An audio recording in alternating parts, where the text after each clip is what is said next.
Bonjour, dans cette série, je vais aborder la question de la rédaction qui se fait dans un cadre universitaire et surtout de la préparation, de l'élaboration d'un projet de fin d'études.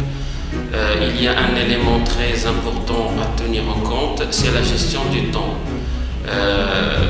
Il est tout aussi intéressant de prévoir le temps que prendra la rédaction qu'à penser au contenu du travail. La rédaction d'un travail de recherche n'est pas simplement une action, mais un processus.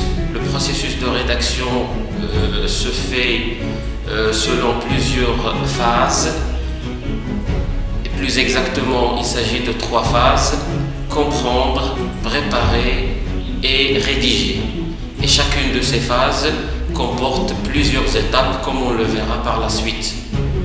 Il est donc essentiel de décider combien de temps vous voulez allouer à chaque étape. Dans la première phase, comprendre, il s'agit de se faire une idée très nette de ce que l'on doit accomplir. Lorsque le professeur vous assigne un travail écrit, il veut généralement tester votre compréhension du sujet, c'est-à-dire vous devez montrer que vous avez bien lu et compris la matière du sujet, qu'il s'agisse par exemple de lectures obligatoires dans le cadre du cours ou d'ouvrages consultés pour un travail de recherche.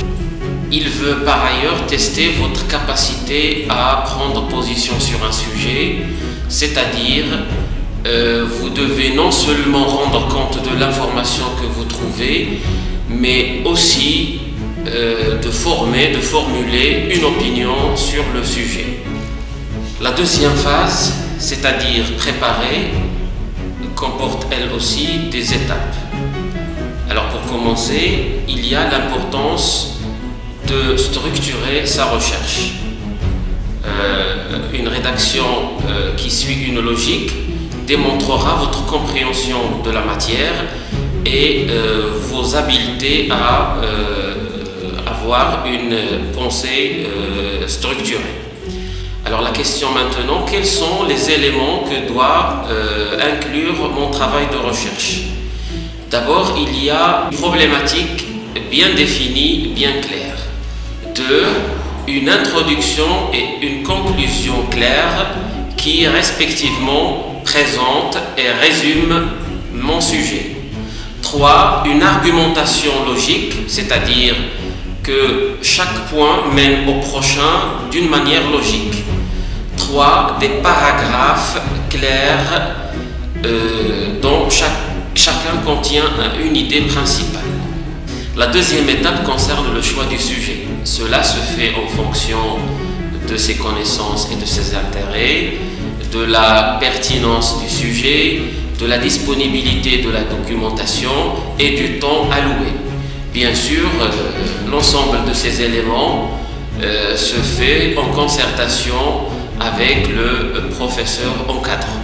La troisième étape, c'est délimiter le sujet, c'est-à-dire se concentrer sur un aspect spécifique du sujet. Parfois, le sujet peut être vague, donc il faut déterminer les éléments qui doivent être traités. Alors, pour ce faire, on peut se poser les questions suivantes. Qui, quoi, quand, où, comment, pourquoi? Qui est concerné par mon sujet, qui est impliqué? Quoi, quels sont les éléments qui composent le sujet? Quand le sujet présente-t-il des limites dans le temps? Où le sujet fait-il l'objet d'une couverture géographique particulière? Comment, sous quels aspects dois-je considérer mon sujet? Par exemple, l'aspect phonétique, l'aspect phonologique, morphologique, syntaxique, sémantique, etc. Et pourquoi? Pourquoi est-ce important? Pourquoi doit-on s'en préoccuper? La quatrième étape est relative au choix du type de documentation appropriée. C'est-à-dire, je dois choisir les documents qui correspondent aux besoins de la recherche. D'abord, on peut consulter les dictionnaires et les encyclopédies dans l'objectif de se faire une idée succincte sur la question.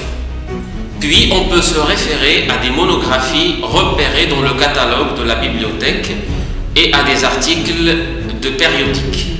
On peut avoir aussi besoin de publications, de thèses, d'actes de colloques, de documents audiovisuels, etc. Et bien sûr, ces sources peuvent être disponibles soit en version papier, soit en version électronique. La cinquième étape a trait au repérage et à la localisation des documents dans la bibliothèque, dans une base de données, sur Internet, etc. Et à chaque fois, on doit noter les éléments d'information qui permettront de trouver ces documents, le nom de l'auteur, le titre de l'ouvrage ou de l'article, la date de publication et l'éditeur ou la source dans le cas d'un article. La dernière étape dans cette phase de préparation concerne l'élaboration d'un plan préliminaire. Pourquoi préliminaire? Parce que ce plan va être remanié, réajusté à fur et à mesure qu'on avance dans la recherche pour être final. Après la première et la deuxième phase, place maintenant à la troisième phase, c'est-à-dire rédiger. C'est la composition du texte. Alors dans cette phase, il faut toujours rester concentré sur la problématique. Il faut aussi suivre le plan, c'est-à-dire ne pas s'éloigner du sujet et inclure des transitions entre les paragraphes et les sections. Réviser cette ébauche. La révision, c'est l'étape finale avant la remise du travail. Relire le travail plusieurs fois et à chaque lecture, on se concentre sur un aspect différent. Alors maintenant, quelles sont les étapes de la révision? Lire l'introduction et la conclusion. Lire tout le travail pour s'assurer de la logique des idées et la cohérence entre les paragraphes et les sections.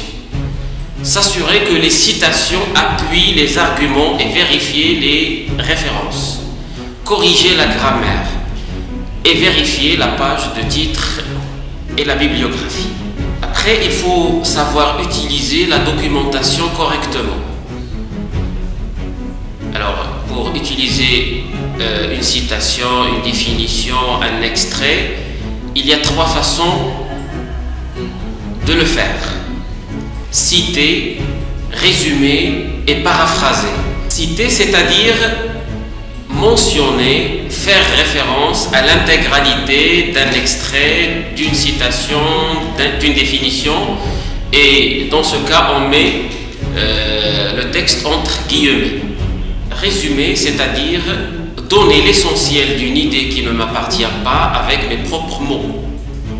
Et paraphraser, c'est-à-dire reformuler. La rédaction doit se faire dans le respect des règles grammaticales, d'orthographe et de ponctuation. Il faut donc avoir un livre de grammaire à portée de la main. Il faut aussi consulter le dictionnaire chaque fois qu'on hésite sur l'orthographe d'un mot. Le dernier point concerne la bibliographie. Il faut savoir qu'il existe plusieurs façons de présenter les notices bibliographiques. Donc il faut suivre les règles de présentation en usage.